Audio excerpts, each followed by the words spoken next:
Lamentablemente para ustedes como docentes, lamentablemente para nosotros no hay datos suficientes de cuántas personas sordas hay en el país.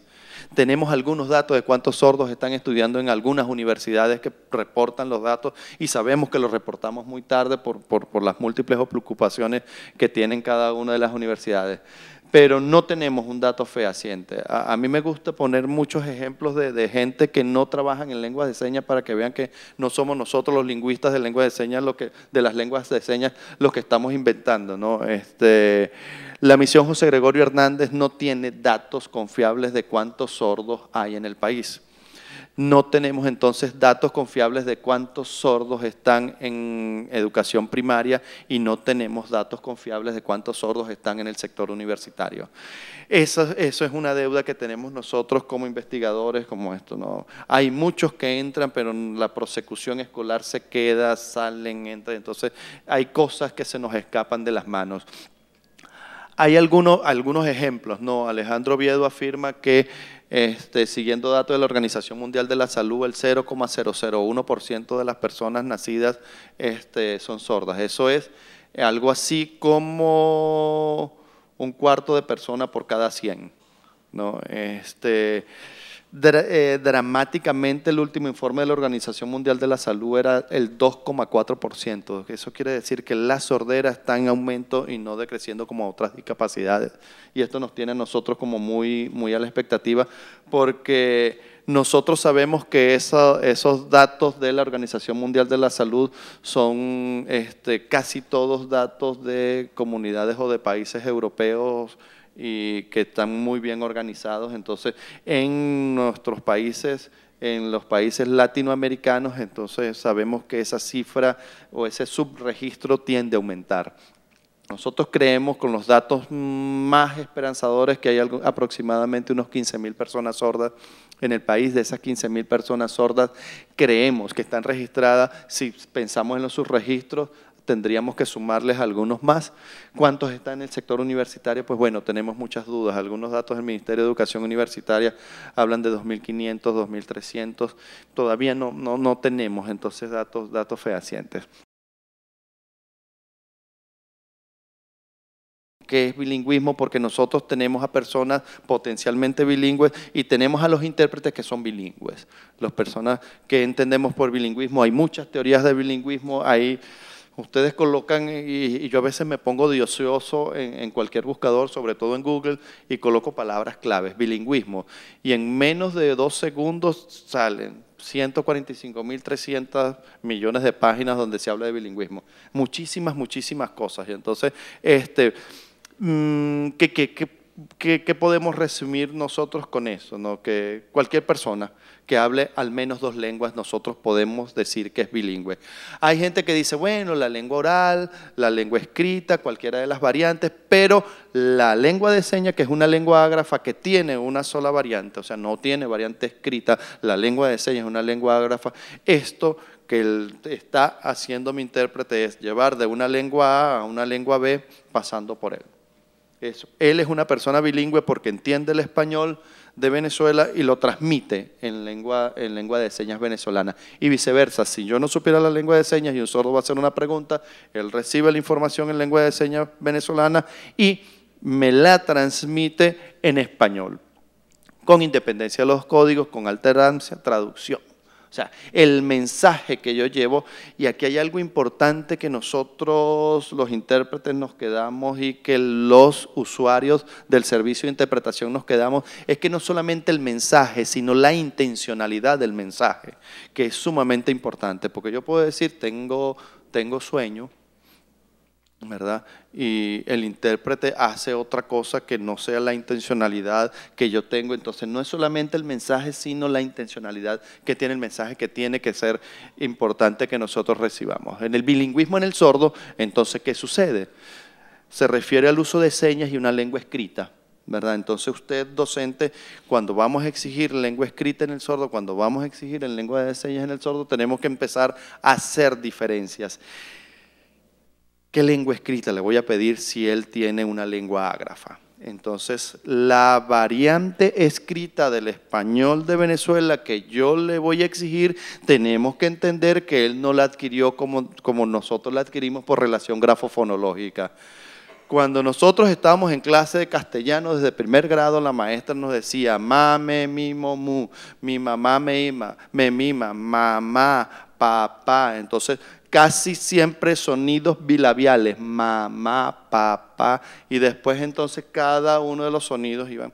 Y los que somos un poquito mayores, entonces cierren los ojos y traten de pensar que se acuerdan que teníamos azul, rojo, negro. O sea, no solamente relación grafofonológica, sino relación en colores para que nosotros entendiéramos eso. El sordo, no le podemos enseñar a escribir al sordo como nosotros aprendemos a leer y escribir, porque no tiene una capacidad, que en este caso es la capacidad auditiva de recibir la lengua.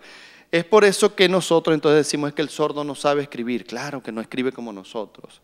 Claro que no escribe como nosotros. ¿Por qué no escribe como nosotros? Porque no se nos enseñó o no le hemos enseñado como nos enseñaron a nosotros. Hay que buscar estrategias como enseñó segundas lenguas. No, los profesores de idiomas saben que cuando nosotros vamos a enseñar una lengua que no es la lengua materna, natural, la uno, como la lengua dominante, como ustedes la quieran llamar, o como la quieren llamar ahora los lingüistas, pues tenemos que buscar estrategias para poder enseñar lo que son estrategias de enseñanza de segundas lenguas, de lenguas no dominantes, de lenguas no maternas, ¿verdad? Eso pasa con el sordo. Cuando nosotros llegamos entonces y estamos frente a un estudiante sordo que le vamos a decir, sí, tiene el intérprete, pero me tiene que escribir bien en el español. Qué bueno que se lo pidamos, pero ¿en qué momento nosotros estamos enseñando en español? Viene la otra cosa, pero es que si él es estudiante universitario, tiene que aprender a escribir.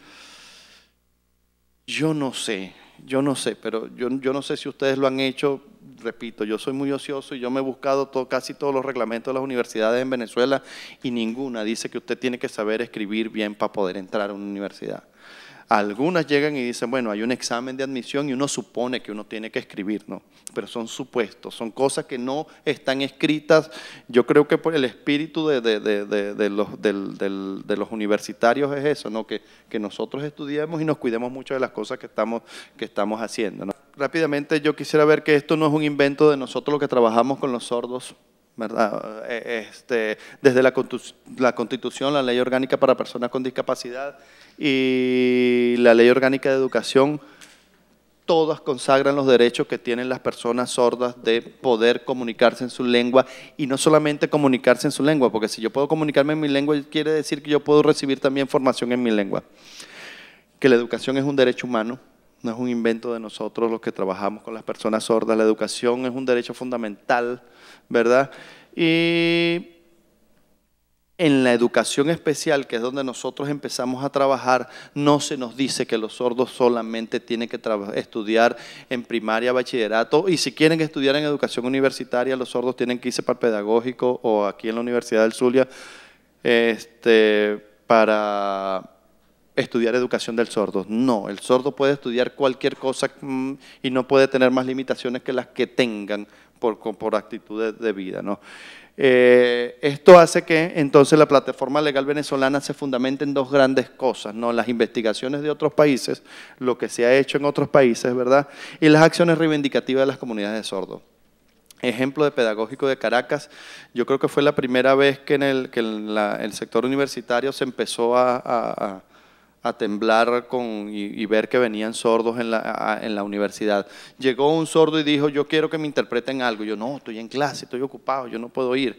Y me dijo, no, pero es que usted me va a interpretar aquí mismo en el pedagógico. Y el muchacho dijo, ¿usted por qué, Carrizo, no me quiere recibir mi solicitud de estudiar si yo tengo derecho? Ya pagué en el banco, ya hice mi cola, ya llené la planilla, ahora yo quiero que usted me la reciba.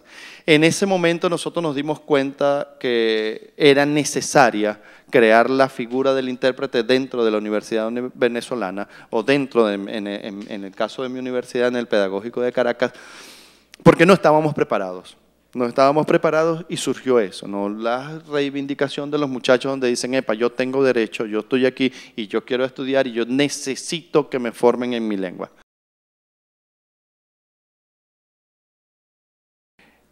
nosotros, los intérpretes, estamos muy nuevos en la educación en Venezuela. Primero se pensó en una educación bilingüe bicultural para los sordos, pero era hasta el 6º grado de educación básica, después pasó hasta 5º año de bachillerato y después que el sordo resolviera. Y es por eso que nosotros escuchamos, o los que trabajamos con sordos, escuchamos que yo conozco un sordo que es arquitecto, yo conozco un sordo que es odontólogo, yo conozco un sordo que es ingeniero. Pero uno, sí. Yo no sé cuál es la tasa de graduación de arquitectura aquí en la semestral o anual en la Universidad del Zulia, pero yo creo que es más de uno en 20 años, ¿no? Esos datos han empezado a cambiar. Nosotros cada vez tenemos sordos que han estudiado en universidades y se han graduado, ¿no? Nosotros decimos, graduamos a la primera maestra sorda o graduada en deficiencias auditivas, qué bueno, y todavía tenemos una, o dos, tres.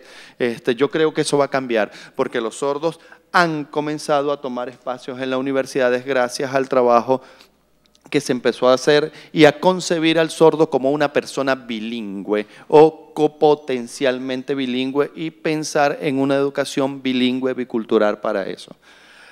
Esto es muy fácil y cómodo hablar en una universidad del Zulia donde tiene mucha población indígena, de hablar de bilingüismo, biculturalismo o multiculturalismo para algunas personas, pero eso es lo que está sucediendo, ¿no? Las personas sordas, entonces personas potencialmente bilingües, necesitan ser educados, formados en su lengua, ¿verdad? ¿Por qué? Porque fisiológicamente están incapacitados para comprender esa lengua oral auditiva que nosotros estamos acostumbrados a escuchar. La visión socioantropológica de la sordera entonces tiene, de aquí quisiera quedarme solamente con el punto número 1, ¿no? La sordera no es concebido como una patología, una enfermedad, sino como una diferencia lingüística. El sordo es una persona que habla otra lengua.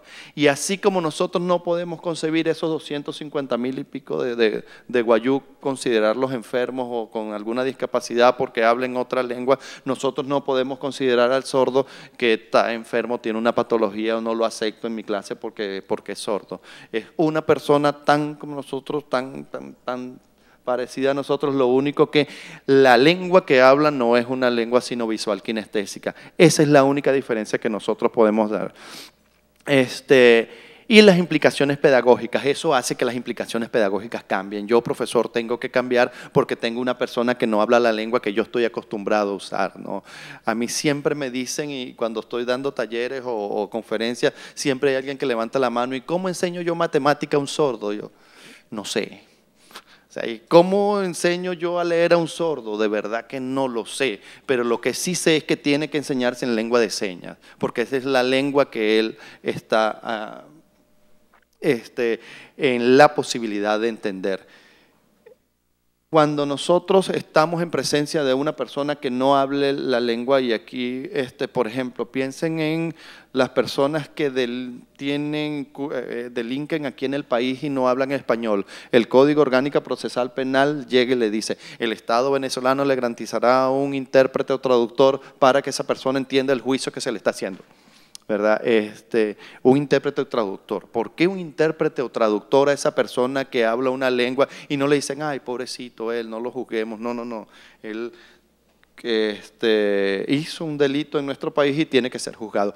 Lo mismo los sordos. Los sordos, como no hablan esa lengua, el Estado debe garantizarle un intérprete o traductor para poder seguir un juicio justo. En la educación sucede lo mismo. Cuando un sordo tiene que estar en clase, entonces las implicaciones pedagógicas que son importantísimas, al reconocer que habla otra lengua, el Estado venezolano le debe garantizar un intérprete o traductor para que él cumpla o tenga un éxito en la medida de sus posibilidades en sus estudios y en este caso universitarios.